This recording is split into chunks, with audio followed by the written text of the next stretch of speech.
राज्यात हिवाळा सुरू झालाय, मात्र तरीही काही दिवस कडाक्याची थंडी तर काही दिवस कडक ऊन तापमान पाहायला मिळते। अशाच संदर्भातला एक हा खास रिपोर्ट पाहूया।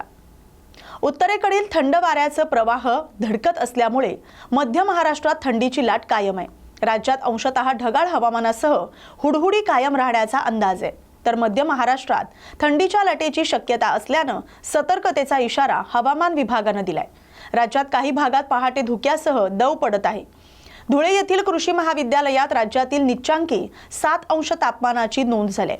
निफाड येथील गहू संशोधन केंद्रात 7.7 अंश सेल्सिअस, तर परभणी येथील वसंतराव नाईक मराठवाडा कृषी विद्यापीठात 8.4 अंश सेल्सिअस, तसंच जेऊर, अहिल्यानगर, पुणे, नाशिक इथं पारा 10 अंश सेल्सिअस आणि त्यापेक्षा खाली आल्यानं हुडहुडी वाढली आहे।